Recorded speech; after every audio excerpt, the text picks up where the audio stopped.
नमस्कार दोस्तों, मेरा नाम कान्हा है और जिस विषय पर मैंने आज अपनी एक कविता लिखी है बहुत गंभीर और बहुत संगीन विषय है। ये उस बाप के दर्द की कहानी है जिसकी बेटी का बलात्कार हो जाता है। और मैं चाहता हूँ आप भी उसी जोश और उसी दर्द में सुने जिस जोश और दर्द में मैंने ये कविता लिखी है कि एक बाप नहीं चाहता उसके घर में एक बेटी आए जो सिर्फ वो दे सकती है ऐसी खुशियों की पेटी आए। वो नहीं चाहता उसके घर में भी एक परी हो जो नन्ही सी मुस्कान लिए उसके सामने। वजह ये नहीं है वो उसे पढ़ाएगा कैसे, वजह ये भी नहीं है उसकी शादी कराएगा कैसे, वजह कुछ और है।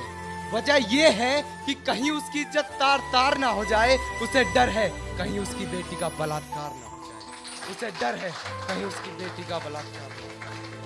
अरे कोई नहीं समझता इस पीड़ा इस दर्द को, उसके शरीर के निशान, उसके बहते हुए रक्त को, क्योंकि हम तो मसरूफ रहते हैं अपनी ही बातों में। अरे हमें क्या मतलब कितना तनाव है हालातों में, हमें क्या मतलब किस बहन बेटी की इज्जत लूटी गई। हमारे घर की इज्जत तो सुरक्षित है ना हमारे हाथों में। अरे और कुछ नहीं तो हम हिंदू मुस्लिम का मसला उछाल देते हैं। अरे दो चार तुम हिंदू मार दो, दो चार हम मुसलमान मार देते हैं, क्योंकि बेटी के मामले में तो गलती बेटी की ही रही होगी, लड़के ने नहीं, लड़की ने ही जबरदस्ती की। अरे शर्म करो ये कहने वालों, ये इज्जत बाजार में नहीं बिकती। अरे तुम्हें लड़की के छोटे कपड़े दिख जाते हैं, अपनी छोटी सोच नहीं दिखती।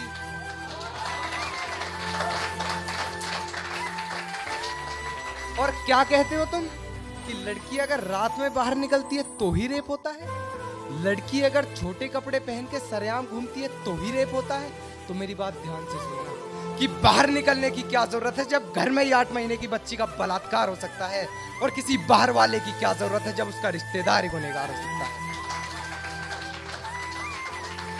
अरे उसकी चीखों से पूरे घर में हलचल थी, जब उसे देखा गया वो पूरे खून में लथपथ थी। अरे मैं पूछना चाहता हूँ 8 महीने की बच्ची होती कितनी है, उसकी तो ढंग से आंख भी नहीं खुली होगी, कहीं ठंड ना लग जाए मेरी बेटी को, उसकी तो उंगलियां भी नहीं धुली होगी, उसकी तो उंगलियां भी नहीं धुली। पर आंख खुलने से पहले ही तुमने उसे सुला दिया। जिस देवी को दूध से नहलाना था उसे खून से नहला दिया। और उसे देख तो उसकी आत्मा भी डर गई थी। उस दिन सिर्फ एक बेटी नहीं पूरी इंसानियत मर गई थी। उस दिन सिर्फ एक बेटी नहीं पूरी इंसानियत मर गई थी। पर ना जाने ये तुम्हारी सोच किस फिराक में बैठी है, शायद तुम भूल जाते हो कि एक जवान बेटी तुम्हारे घर में भी बैठी है। अरे तुम्हारी इसी भूल की वजह से मेरे बहन के शरीर में सरिया डाल दिया जाता है, चलती बस में से फिर उसे फेंक दिया जाता है, उसे रोड पर नंगा देख उसकी वीडियो बना ली जाती है, फेसबुक व्हाट्सएप पे फिर उसकी इज्जत उछाली जाती है।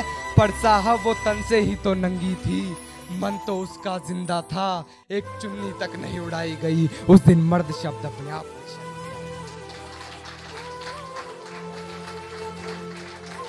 उसके कातिल भी जेल से यूं ही निकल जाते हैं, वहां से निकल फिर वो एक बस में चढ़ जाते हैं ताकि फिर कोई बहन उनकी बस में सवार हो सके, ताकि फिर कोई दामनी उनकी हवस का शिकार हो सके। फिर हम नारे लगा देते हैं बेटी को कमजोर बताने के। हिंदू मुस्लिम भी कसर नहीं छोड़ते एक दूसरे को नीचा दिखाने में। बेटी पढ़ाओ, देश बचाओ, मुसलमानों भारत छोड़ो, तुम करते रहो अपना काम एक दूसरे को बुरा भला कहने में, क्योंकि तुम क्या जानो कितना दर्द होता है एक बेटी को दर्द सहने में। और मैं बिल्कुल नहीं घबराऊंगा ये कहने में कि ज्यादा वक्त नहीं है तुम्हारी बहन बेटियों का भी।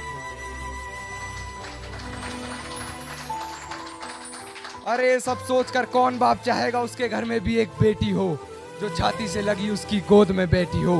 पर अब और नहीं, अब हर आदमी को टोकना होगा, आतंकवाद से पहले इन जंगलियों को रोकना होगा।